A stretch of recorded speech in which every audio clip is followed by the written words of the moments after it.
The problem, my friends, was not the candidates. The problem was Lord Sinclair. I say that with the full appreciation that Lord Garrett Sinclair, the Earl of Westhope, would not have agreed with me, not in the grey November of that particular year, not while he was sitting behind the oak desk in his study at Westhope Hall, and finding himself once again profoundly unimpressed by the person sitting across from him. He had interviewed 22 people over the course of 6 weeks, 22 candidates for the position of estate secretary, sent by agencies, recommended by neighbours, offered up by acquaintances who had heard about the opening and thought, surely this one. He had rejected them all. The reasons he gave himself were reasonable enough, too rigid, too imprecise, good instincts, poor follow-through, strong credentials, wrong temperament. One man had managed the correspondence for a household 3 times the size of Westhope, and done it with apparent competence, and Lord Sinclair had sent him away anyway, and when his steward, a steady man of 40 years named Mr. Hadley, had asked why, Lord Sinclair had said, he agreed with everything I said. Mr. Hadley had looked at him in the way that only a man who has worked for someone for a very long time can look at them, with complete calm and the faintest trace of something that was not quite sympathy. He had not asked a follow-up question, and the unmistakable air of a woman. He had in fact stopped asking follow-up questions somewhere around the 15th rejection, which was when he had concluded, with the practical efficiency that had served him well for 4 decades, that follow-up questions were not going to solve this particular problem. The 23rd candidate arrived on a Wednesday morning. Her name was Miss Verity Morrow. She came recommended through an agency in London with a brief note from Mr. Hadley that said only, "She does not agree with people simply because it is easier." Lord Sinclair read the note once. Then he read it again. Then he set it on the desk and allowed himself the modest, carefully rationed optimism of a man who has been disappointed 22 times and is managing his expectations with some discipline. Miss Morrow arrived at the stated hour. Not early, which he would have considered presumptuous, not late, which he would have considered disqualifying. She was perhaps 28, composed in the way of someone who had made a decision before walking in the door and was not going to revisit it. Her references were in a folder she placed on his desk without ceremony. She sat down. She folded her hands in her lap. He opened with the description of the position. He had given this description 22 times, and it had become, through repetition, a precise and efficient document. The scope of the role, the volume of correspondence, the nature of the tenant disputes, currently requiring discretion, the working relationship between the estate secretary and Naud and the land agent, and the solicitor in Guildford. He was 11 sentences in when she said, "May I stop you there?" He stopped.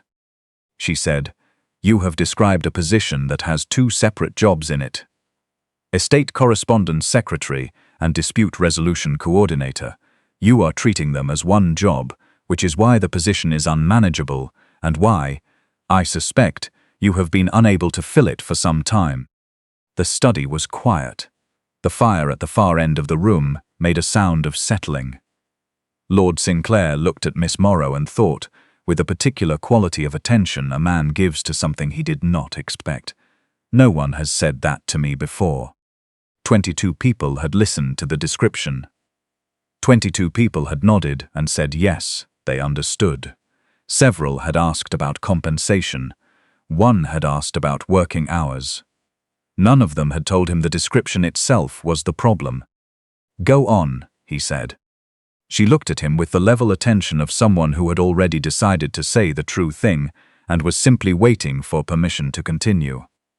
The correspondence requires a particular kind of mind, organized, methodical, comfortable with precision. The dispute coordination requires a different kind entirely, flexible, persuasive, able to hold 2 competing interests in view simultaneously. And find the third thing they both can accept. One person can have both qualities. They are not common together. A pause. How many secretaries have you had in the last 4 years? 3. Why did they leave? 2 I let go, 1 resigned. The 2 you let go, what was the problem? He considered the question with the honesty it deserved. They kept the correspondence in good order and fell entirely apart when a dispute arose. And the 1 who resigned.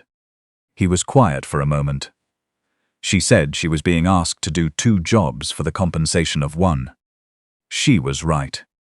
Miss Morrow said this without emphasis, without apology, with the simple directness of someone who is stating a fact and has no particular investment in how it is received. Lord Sinclair looked at her. He thought, 22 interviews. Not one person said this, he thought. This one said it in approximately 4 minutes, he thought. I either hire her immediately or ask the question that will tell me whether I should. What would you do differently? He said. She looked at him with the assessing steadiness he would come to know well. The look she used when she was deciding whether a question was worth answering at length. She decided this one was. I would separate the functions, she said, at least in practice, even if not in title. Correspondence as its own system, clear, predictable, documented so that nothing is ever lost in someone's memory or buried in an unmarked stack, and I would approach the disputes differently than a secretary approaches them, not as problems to relay to the solicitor, but as situations that have a human shape and that need to be understood before they need to be managed. You don't resolve a boundary dispute by sending a letter. You resolve it by understanding what the argument is actually about.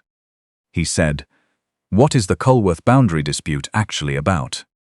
She had read the file Mr. Hadley had given her. He could see that she had. She did not hesitate. It isn't about the boundary. It's about the Culworth family's sense that they have been disregarded for 20 years, and the boundary is the thing they can point to. Settle that grievance, and the boundary question becomes manageable. Don't settle it, and you can redraw the line 6 times, and nothing will be resolved. He looked at her for a long moment. When can you start? He said. Something shifted in her expression.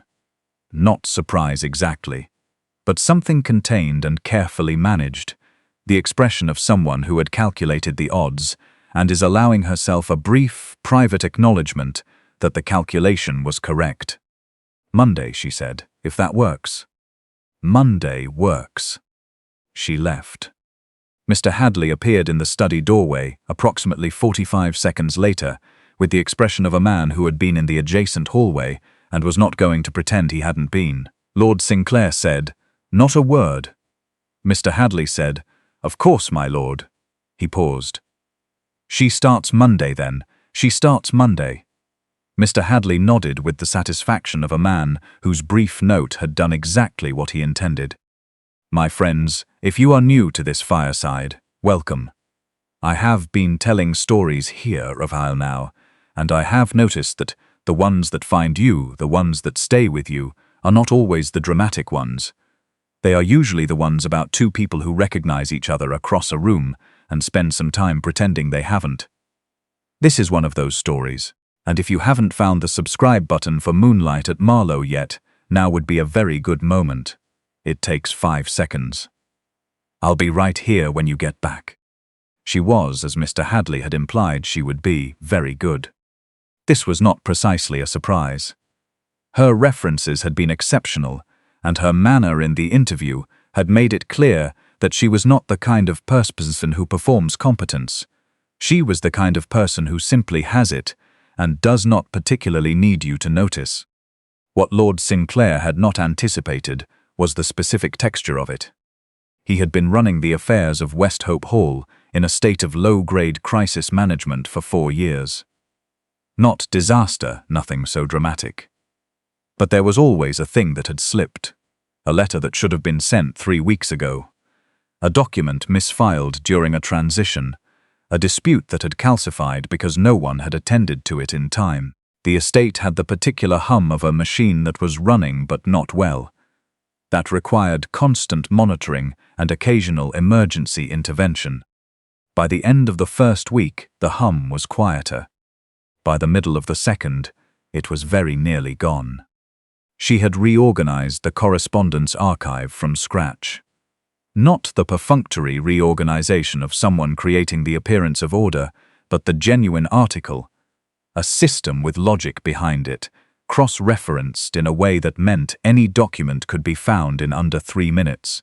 He discovered this on the Thursday of her first week, when he needed a letter from 1887 that his previous secretary had told him was likely lost in the transition.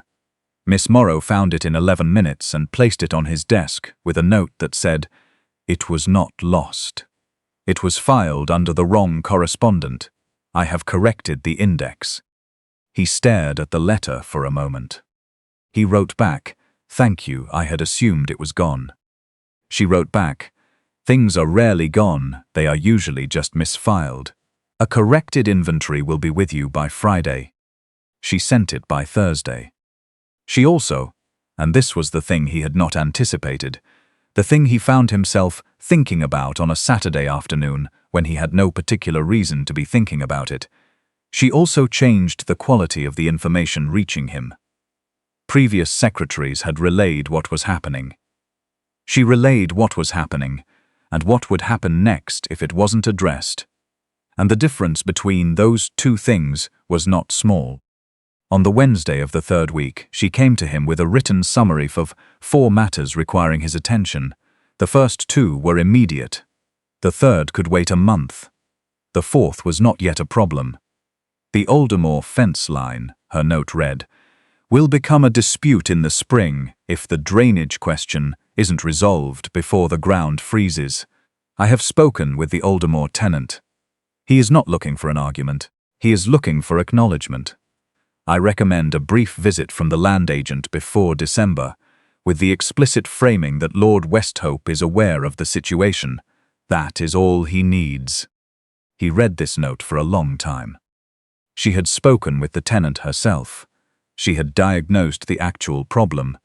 She had proposed a solution that cost nothing but a conversation. He wrote, "I agree, please coordinate with the land agent."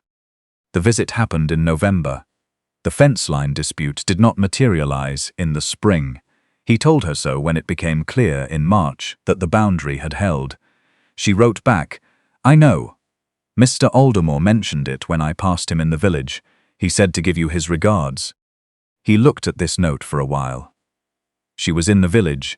She spoke to him in passing. "She has relationships with the tenants that I have not maintained. That is nowhere in her job description." He thought, her job description is insufficient. He noticed her, as distinct from noticing her work, on a particular Tuesday afternoon in the 4th week.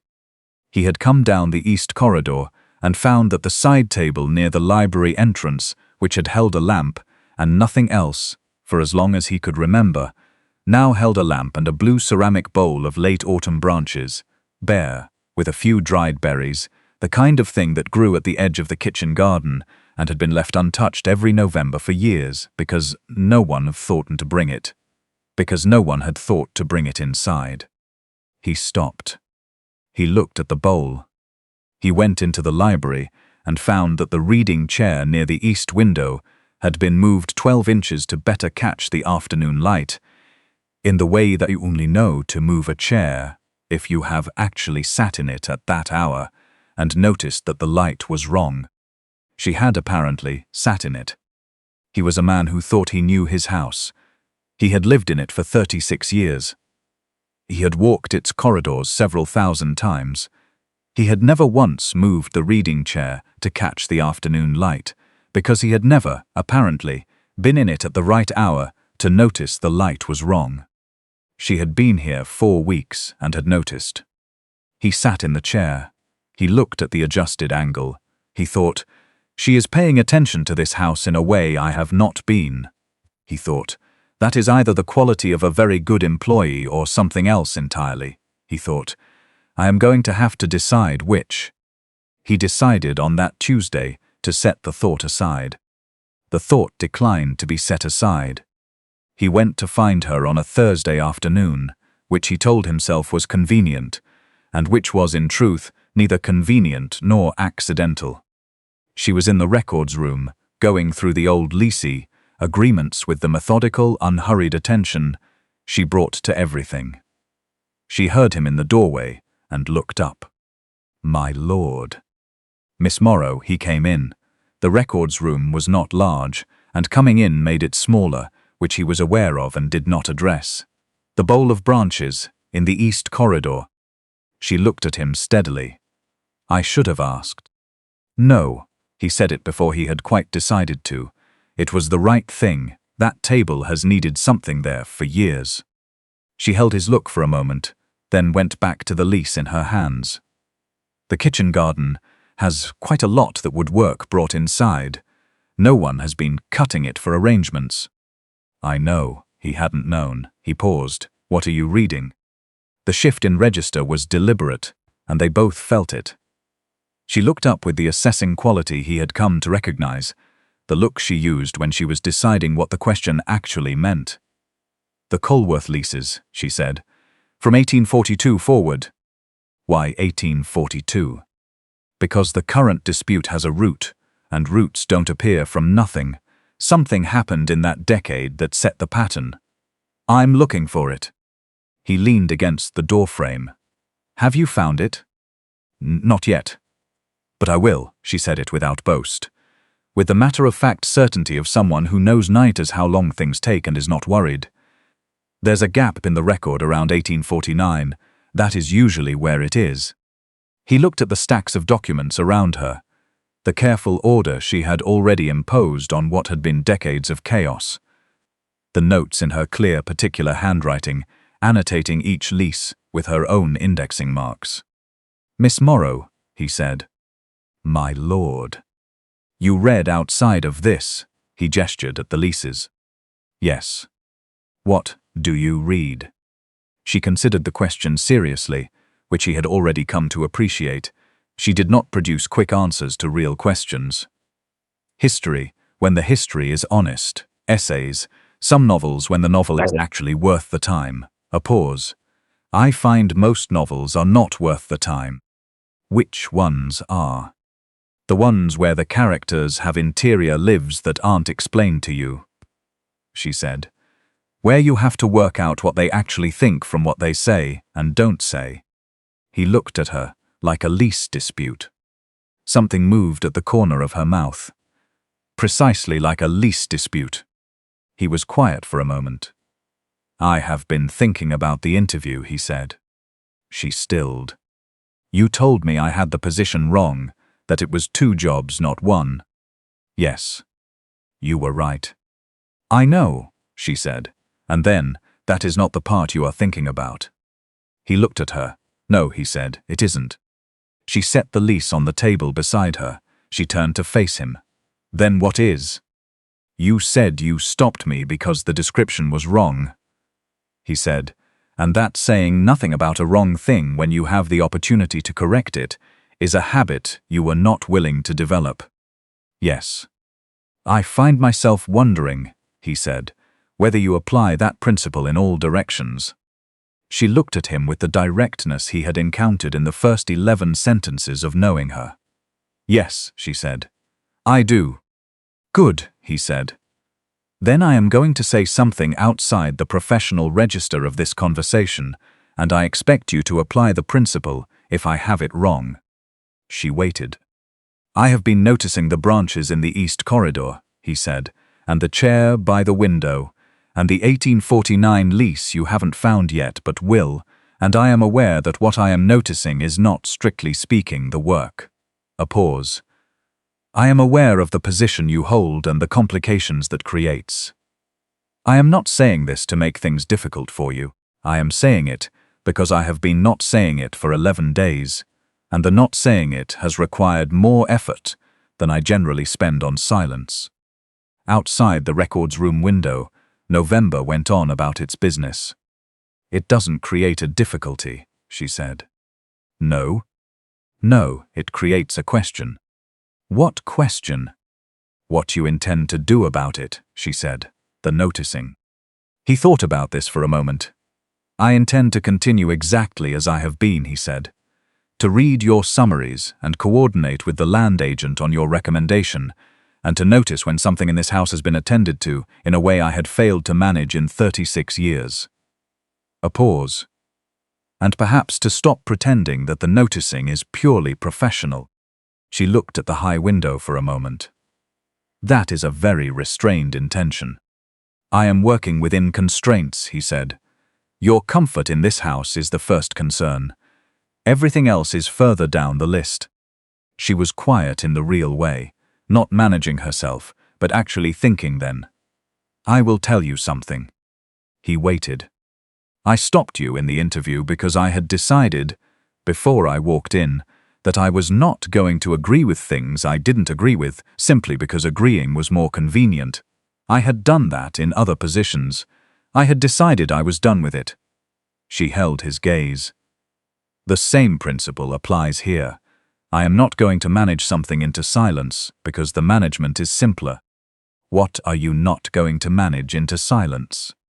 She held his look with the particular steadiness he had learned to read as the effort it actually was. The fact, she said, that I corrected you because the description was wrong, and that I have been in this house for 5 weeks and I would not prefer to be anywhere else, and that those two things are not unconnected. He was still for a moment. Have dinner with me tonight, he said, in the dining room. Not as the estate secretary, as the person who found the letter from 1887 and moved the chair and is currently looking for what happened in 1849. She looked at him steadily. The staff will notice. Yes. It will raise questions. Yes. He did not look away. You are higher on the list than the staff's questions. She looked at the stack of leases on the table. She set the one in her hands beside it. Dinner, she said. What time? 7 o'clock. 7 o'clock, she agreed. He left the records room. He thought. 7 o'clock, he thought. That is 5 hours, he thought. That is going to be the longest 5 hours I have spent in some considerable time. He was right about that. Dinner at 7 became dinner on Thursdays. This was not announced. It simply became the shape of things, as right arrangements do, through the repetition of something that works, without needing to be declared. The Thursdays were genuinely difficult to describe. Not because they were extraordinary, but because they were the opposite. They were the evenings of two people in a room where neither of them was performing anything, and that, my dear friends, is rarer than it has any right to be. She talked about the estate with a perspective that surprised him, not the administrative view, which was her working knowledge, but the historical one. She had found the 1849 gap by the third Thursday, a sale hurriedly recorded and imperfectly documented that had created an ambiguity in the boundary language which every subsequent lease had simply at all. The Colworth dispute was not about the Colworth family at all. It was about a transaction handled badly 161 years ago by a solicitor who was in a hurry and didn't think the detail would matter.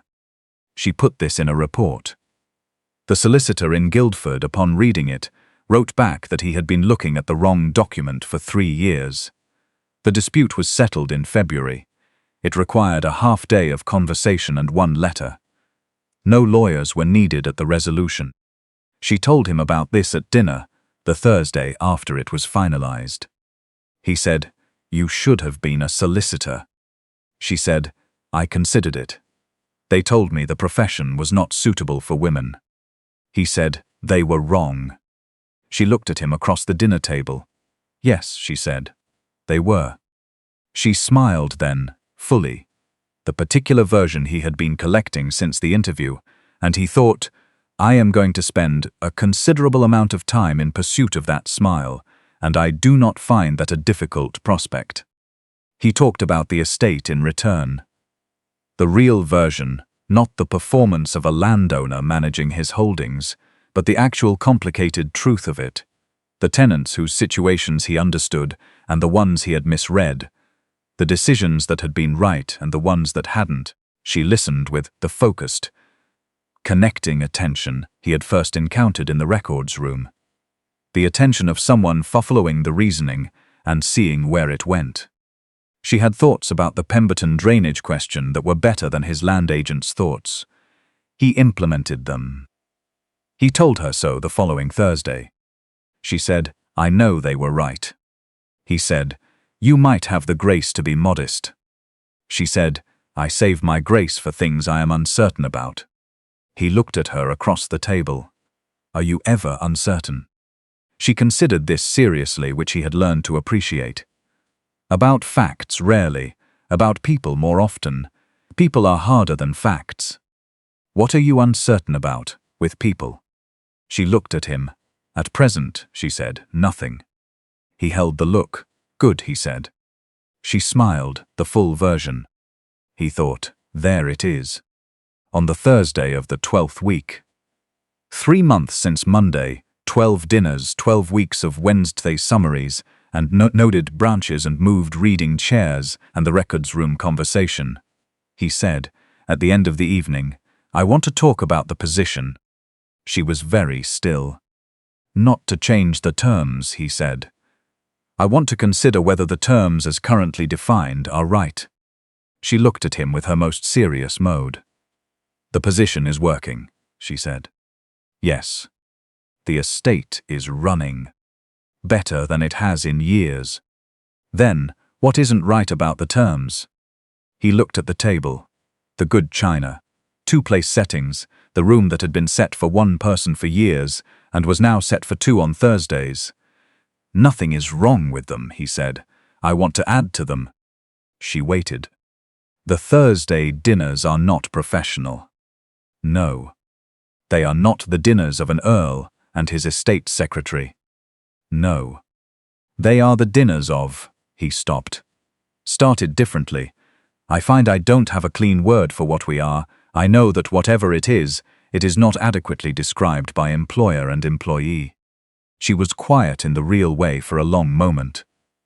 "I told you," she said finally, "that I stopped you in the interview because I had decided to stop agreeing with things I didn't agree with. And I came to dinner on a Thursday because the same principle applied. And after 12 Thursdays..." She paused. "I have not been in a room in a long time where I could simply be what I am without arrangement. I would like to keep being in this room." He looked at her. "Stay," he said. "Not as the estate secretary, as the person who found the letter from 1887 and solved the boundary dispute that no one else could solve and told me the truth in the records room when it would have been simpler not to. As that person, in this house. With me." She looked at him across the Thursday table. "You are asking me to marry you," she said. "Eventually," he said. "First I am asking you to stay. The rest follows from that." The staying and the marrying seem to be the same question. They are connected. I want to be clear about what I'm asking. She looked at the 2-place settings, the good china, the room that fit 2 people now. "You hired me," she said, "because I told you the job description was wrong." "Yes. 11 sentences in. 11 sentences in. And you want me to keep doing that." He held her gaze. "I want you to keep saying the true things in this house for a considerable length of time, whatever the subject." She looked at him. He looked back. "Yes," she said. He breathed. She said, "The position description will need revising." He said, "Mr. Hadley can manage it." She said, "Mr. Hadley has been in the adjacent hallway since approximately the 2nd week. He will be impossible about this." He said, "He has been impossible for 40 years. It will not represent a material change." She smiled. The full version, he thought. There it is, he thought. I was right. This is going to be a very good prospect indeed. The position description was revised. Mr. Hadley handled it with the composure of a man who had seen this coming since the Wednesday. He had written, "She does not agree with people simply because it is easier," and placed that note in the outgoing correspondence with the particular satisfaction of someone who has loaded a very small gun and is waiting to see where it fires. He produced the revised document on a Monday morning and set it on Lord Sinclair's desk with the perfect neutrality he had been perfecting for 4 decades. Lord Sinclair read it. It said, in Mr. Hadley's impeccable hand, position of Countess of Westhope, responsibilities to include estate oversight, tenant correspondence, dispute resolution Thursday dinners, location of misfilled correspondence dating to 1887, and the correction of the Earl of Westhope, mid-sentence, as the situation requires. Lord Sinclair looked up. Mr. Hadley looked back with an expression of complete serenity. "Not a word," Lord Sinclair said. "Of course, my lord," said Mr. Hadley, a pause. "Shall I file it?" "File it." Mr. Hadley filed it. Verity, who was the Countess of Westhope now, which the county was still assembling its full response to, with the focused energy of a community that had not seen it coming and was not entirely certain what to do with it, was in the library when Lord Sinclair came to find her. She was in the reading chair by the east window, which was, as she had established in her first week, exactly the right chair for the afternoon light. She looked up when he came in. He showed her the document. She read it. She looked at him. Something moved in her expression. The private, contained amusement she had been careful with since early autumn, and that she had stopped being quite so careful with somewhere around the 8th Thursday. "Mr. Hadley," she said. "Mr. Hadley," he confirmed. She read it once more. "As the situation requires," she said. His words. They are the right words. It should be applied as needed, not as standing policy. "I agree entirely." She handed the document back. She returned to her book. He sat in the chair nearest hers. There were 2 chairs in the east alcove now, which had not been the arrangement when she arrived, and looked at the afternoon light coming through the window that she had noticed in the first week, and thought about the Wednesday morning 6 weeks before that, when she had stopped him in a descriptions and told him, 22 times, and told him, 11 sentences in Dand, that the description was wrong. That the description was wrong. He thought 11 sentences. He thought, the truest thing anyone said to me in 7 weeks. He thought about what she had said in the records room, that she had decided, before she walked into any room, to stop agreeing with things she didn't agree with, whatever the cost. That the cost, for a time, had been the work itself. He thought, she got the work. She also got the county seat and the winter light, and the reading chair moved 12 inches to catch the afternoon correctly. He looked at her, reading, unhurried and entirely herself, and she appeared to consider these things, taken together, a reasonable accounting. She said without looking up, "You're staring." "I know." "Any particular reason?" "I was thinking about the interview," he said. She turned a page. "You think about the interview frequently." 11 sentences, he said. "That explains everything that followed." She looked up. She looked at him for a moment with the level, steady attention that had stopped him mid-description on a Wednesday morning and changed the shape of everything after it. "Yes," she said, "it does." She went back to her book. He went back to watching her read. The house was quiet around them. The estate was running exactly as it should, and had been since a Wednesday, since a position description that was wrong, since 11 sentences, and a woman who had decided, before she ever walked through the door, that she was done with the habit of silence. She had not been wrong about that. She was, as Mr. Hadley would confirm if anyone ever thought to ask him, which they did not, because he was not going to give them the satisfaction, rarely wrong about anything, as the situation required, which, it turned out, was quite often, and Lord Sinclair, to his considerable credit, had never once minded.